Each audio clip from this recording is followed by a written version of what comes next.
Don't write that down because that was a lie. That was a lie? You were not 300 yards. No.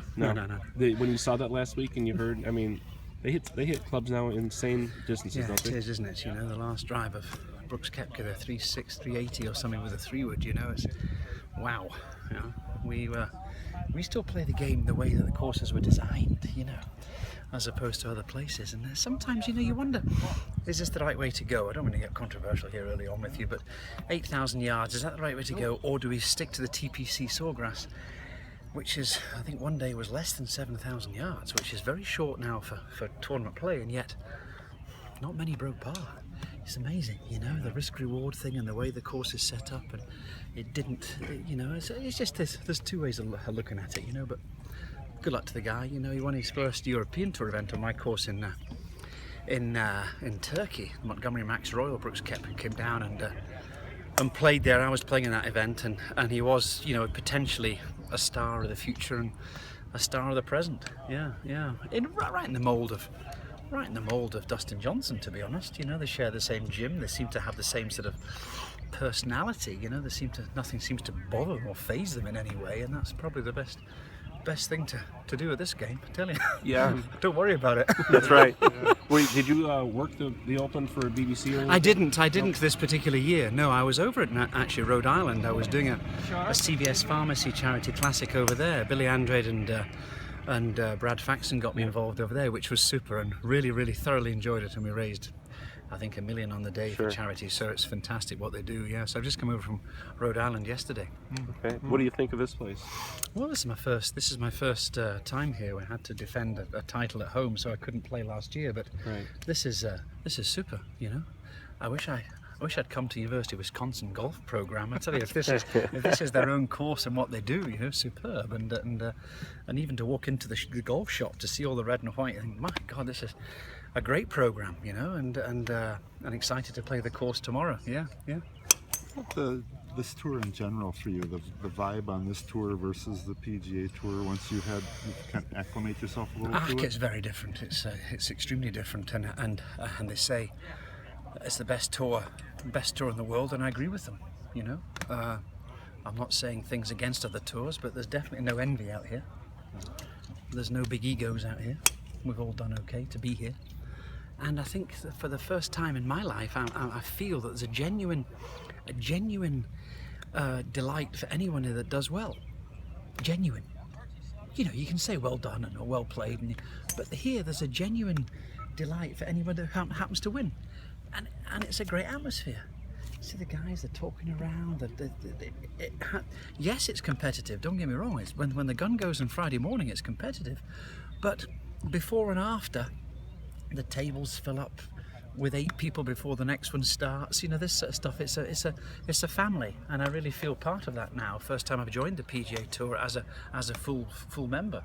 In my time, I used to play my 10 or 12, which wasn't enough to keep my card, so I was always a member of the European Tour. But I'm really enjoying it. Yeah, fantastic. How do you guys get to that point in your career? Is it just experience, having gone through things, seeing what other people have gone through?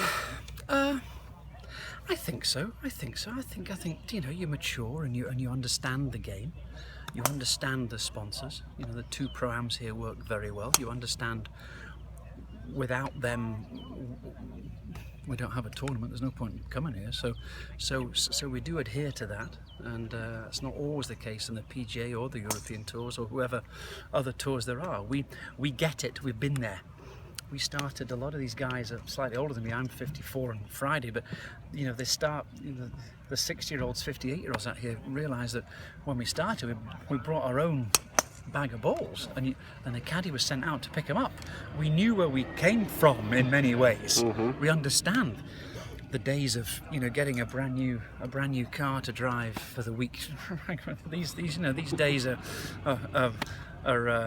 very adverse to us. So it's a changing world, but we understand what it took to get everyone else there. You know, we've got to thank, you know, the likes of Arnold Palmer and Nicholas and Player and Trevino and Floyd and Irwin and all these guys that set up this tour, you know, to what it is today.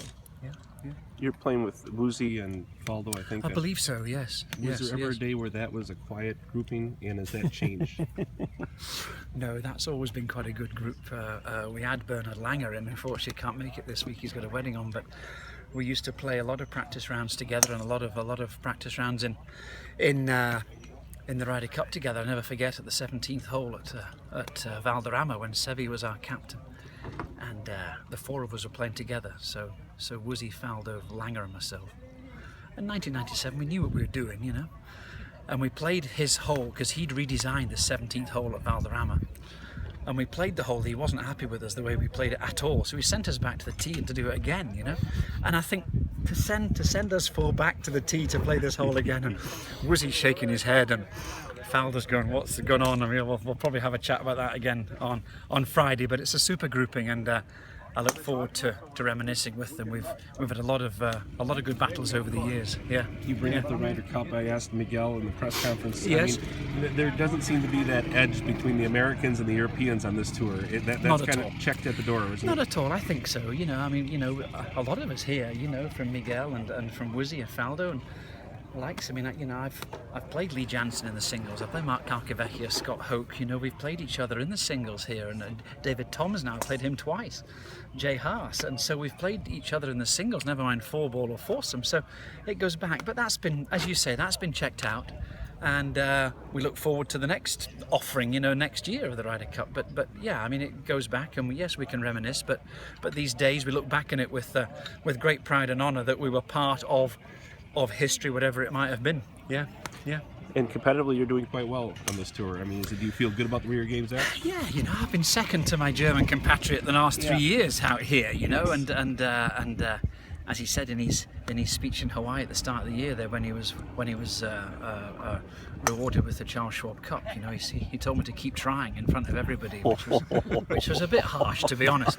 But at the same time, there's some great competition out here, you know, great competition. Steve Stricker, of course, who hosts here this week, has joined us, David Toms and Jerry Kelly. There's some great new guys coming out here. Every year it gets tougher and tougher. So there's great competition, and I just love it. Yeah. So you're glad to see Bernie stay home this week, right? Oh yes. You can have as many weddings as you want. Yeah. As far as we're all concerned. Yeah. I know all of you love golf. Miguel seems like he's one of those guys that's right at the top of the list. You can see how much he loves it. He does. You know, there's a number of them. You know, I mean, Tom Kite. You know, in his mid-60s now, Tom Kite. And I've never seen anyone practice as much as Tom Kite, and you know, the love of the game, you know, to try and get better. And I think anyone who doesn't play around a golf and doesn't learn from it has really missed out. You know, we all learn from every game that we play. You know, I've got some new shafts here. There's some guy looking at my new irons there. Look at all the head covers on the ground. My God, I'm still trying to find something, or trying to find something better than I had before. Because obviously, you know, if you don't win by 10 shots every week, well, there's something not quite right. So you try it, you know, and the support we have out here is fantastic. So it's just a great place to play. Yeah. Do you find the fans in this chapter in your life have embraced you very much better so. than... Oh, very much so. And I've embraced them. Yeah. I think it's been 50-50, to be honest. I think I've given and they've given, and we're actually, hate to say friends, but